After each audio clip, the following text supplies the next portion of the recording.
Movie की शुरुआत हमें सियान नाम के लड़के से दिखाई जाती है जो पुलिस से बच के कहीं भाग रहा था और इसी भाग दौड़ के बीच उसका एक छोटा सा एक्सीडेंट हो जाता है और वह सीधा स्विमिंग पूल में जाके गिर जाता है पर बच जाता है। तभी उसी समय पुलिस आके उसे पकड़ कर लेती है और उसे छुड़ाने के लिए उसके डैड हैंक को बुलाती है। हैंक पुलिस वालों से बात करके अपनी बेटी सियान को छुड़ा देते हैं। सियान जो अपने पिता को अपना फादर नहीं मानता था क्योंकि वह उसका स्टेप फादर था और उनसे हमेशा रूडली बात करता था। घर आने के बाद सियान एक पेज निकालता है जिसमें कुछ कोडिंग लैंग्वेज में लिखा हुआ था और वह उसको डिकोड करना चाहता था लेकिन उससे डिकोड हो नहीं पा रहा था।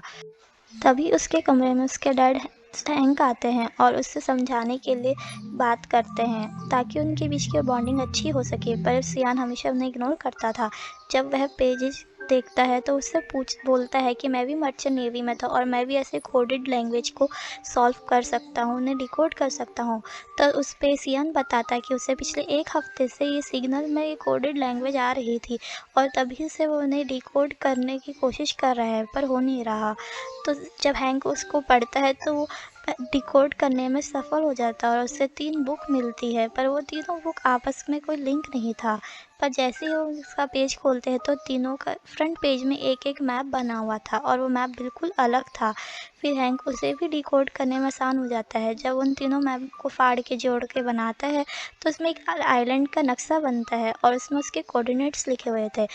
तभी सियान वहाँ पे बैग पैक करने लग जाता है जिस पे हैंक बोलता है कि तुम कहाँ जा रहे हो? तो सियान बोलता है कि मैं उस आइलैंड को देखने जा रहा हूँ क्योंकि वो आइलैंड रियल में एक्सिस्ट करता है। मेरे दादा अलेक्जेंडर ने ही वो सिग्नल भेजे हुए हैं जो पिछले 2 साल से वहाँ फँसे हुए हैं और मुझे पूरा यकीन है कि ये आइलैंड है।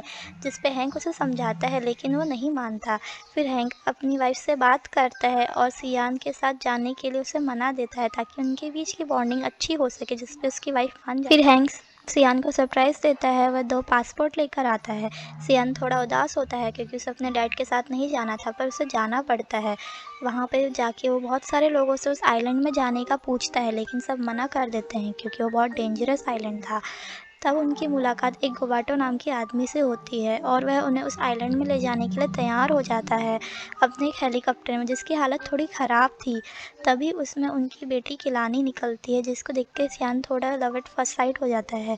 किलानी पहले मना कर देती कि ऐसा कोई आइलैंड नहीं है, लेकिन हैंक जब उन्हें $3000 देने की बात करता है तो इससे दोनों बाप बेटी मान जाते हैं और वह उन दोनों को अपने साथ उस हेलीकॉप्टर में लेके चले जाते हैं। रास्ते में उनका सामना एक बहुत बड़े तूफ़ान से होता है।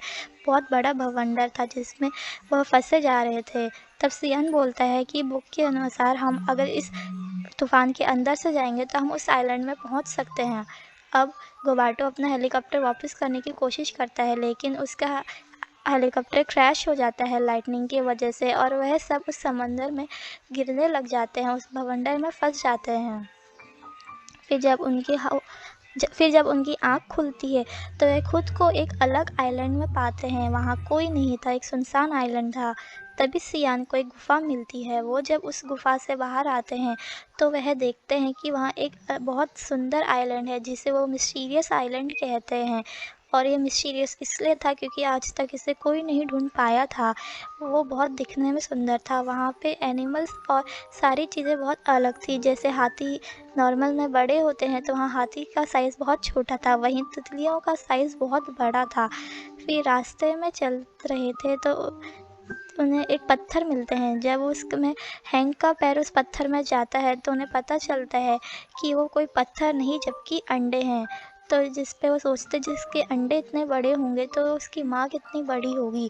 उन्हें पता चलता है कि ये अंडे एक छिपकली के हैं और वह छिपकली पास में ही कहीं सोई हुई थी जिसे हैंक देख लेता है। फिर वह लोग उसकी नज़रों से बचते हुए वहाँ से जाते हैं, पर गलती से गोबाटो एक अंडे में फंस जाता है और जिससे उसका अंडा छिपकली का टूट जाता है और छिपकली उड़ जाती है। अपने टूटे हुए अंडे को देखकर छिपकली को बहुत गुस्सा आता है और वह उनके पीछे पड़ जाती है। वह अपनी जान बचाते हुए भाग जाते हैं। जैसे ही छिपकली उन पे हमला करने वाली थी तभी कहीं से लकड़ियाँ आके उस पे हमला कर देती है और छिपकली को बहुत मारती है जिससे छिपकली बेहोश होके गिर जाती है। तभी उनके सामने अलेक्जेंडर जो सियान का ग्रैंडपा है वो आ जाता है। फिर सियान ग्रैंडपा को सबसे इंट्रोड्यूस कराता है। फिर अलेक्जेंडर अपने छोटे से ट्री हाउस में उन सबको लेकर जाता है, जहाँ पे वो रात वहीं बिताते हैं। दिन अलेक्जेंडर उन सबको एक नई जगह घुमाने जाता है।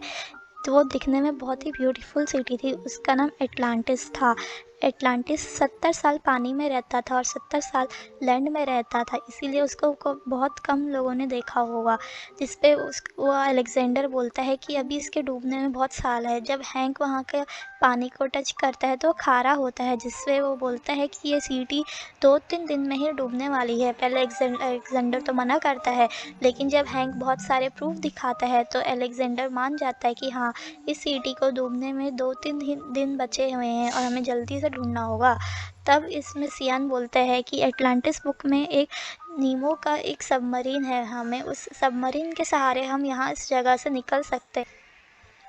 फिर अलेक्जेंडर उन सबको नीमो की कब्र में ले जाते हैं, जो बहुत छोटी सी जगह में बसा हुआ था। नीमो बोलता है कि इसको जाने के लिए एक छोटी सी गुफा हुआ है, तो इस छोटी सी गुफा में जाने के लिए किलानी को भेजा जाता है।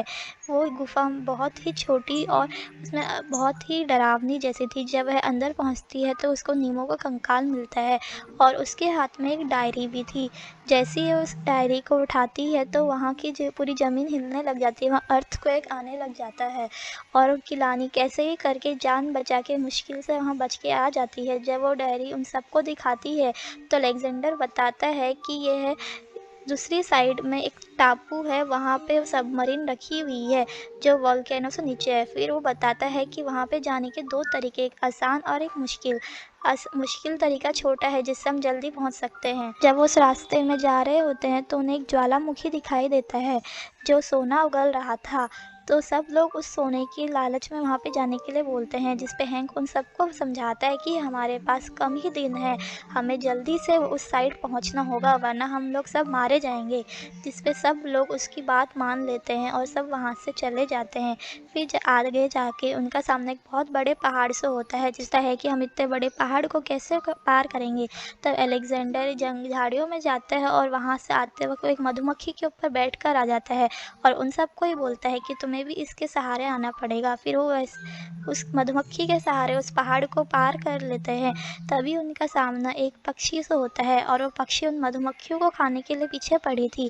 कैसे भी करके वो सब बच जाते हैं, लेकिन सियान के पीछे वो पक्षी पड़ा हुआ था और सियान उसे फंसा देता है, पर खुद ही उसका पैर टूट जाता है और उसका पैर फ्रैक्चर हो जाता है। फिर रात होने लग जाती है तो वे आगे और ज़्यादा नहीं जा सकते थे, इसीलिए वहीं रुकने का सोचते हैं। वहीं उस गोबाटो अपनी बेटी को समझाता है कि क्या कहते हैं, सियान तुम्हारे लिए बहुत अच्छा लड़का है। जिस पे उसकी बेटी किलानी कहती है कि वो बहुत अमीर है और अच्छे कॉलेजेस में पढ़ता है, हम गरीब हैं, हमारा उनका कोई नहीं हो सकता। जिस पे गोबाटो कहता है कि मैं तुम्हें अच्छे कॉलेज में खुद भेजूँगा और फिर वह सब सोने चले जाते हैं। जब सुबह होती है तो सब उठते हैं, जिस पे वो देखते हैं कि उनके आसपास का पानी बढ़ने लगा है। जिस पे किलानी देखती है कि उसके पापा यहाँ हैं नहीं, और पर किलानी बोलती है कि मुझे पता है मेरे पापा कहाँ गए हैं। तो वह 2-2 ग्रुप में बढ़ जाते हैं।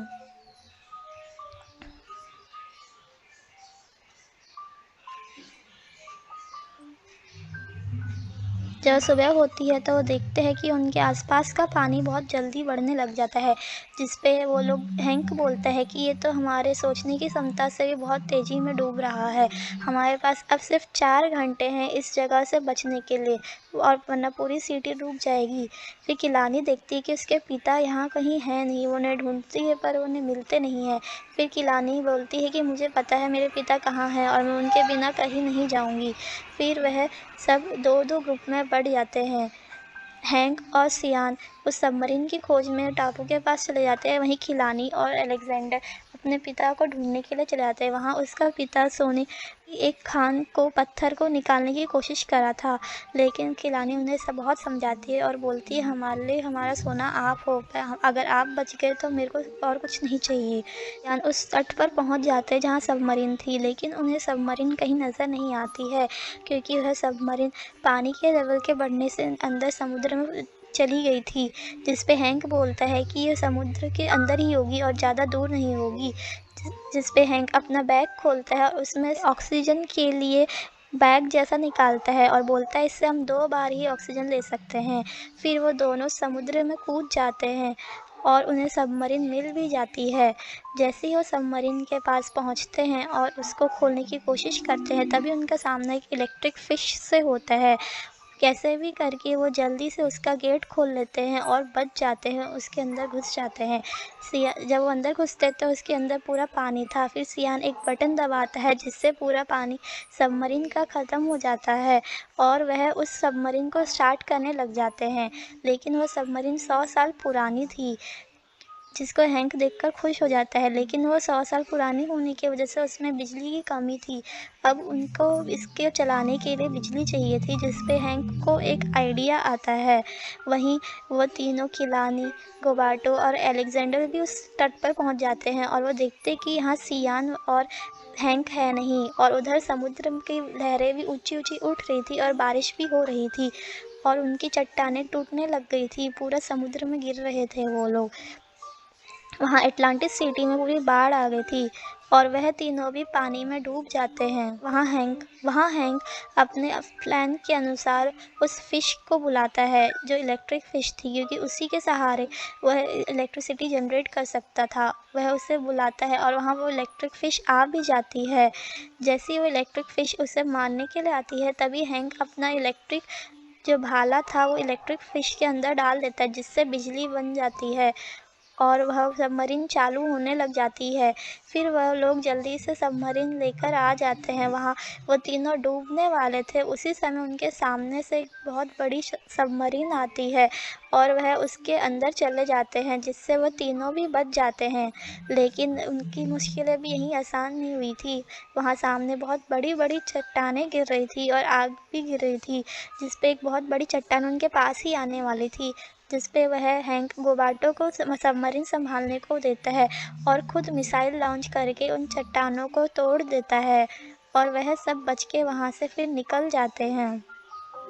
वहाँ सियान और कैलानी एक भी हो जाते हैं। जब फिर हमें कुछ समय के बाद दिखाया जाता है, गोबाटो ने अपनी कंपनी खोल ली थी लग्जरी टूर करके, और उन सबमरीन में उन सबको घुमाने ले जाता था। वह अब अमीर भी हो चुका था। वहीं उसकी बेटी सियान के साथ रहने लग गई थी और वह सब एक अच्छी तरह रहते थे। आज सियान का बर्थडे भी था, तो उससे मिलने उसके दादा अलेक्जेंडर आए थे और वो उसको एक बुक देते हैं, from land to moon. Movie journey to यहीं एंड होती है। अगर आपको मेरी समरी अच्छी लगी तो please do like, share and subscribe my channel, ताकि ऐसी वीडियोस मैं और अपलोड करती रहूँ। Thank you.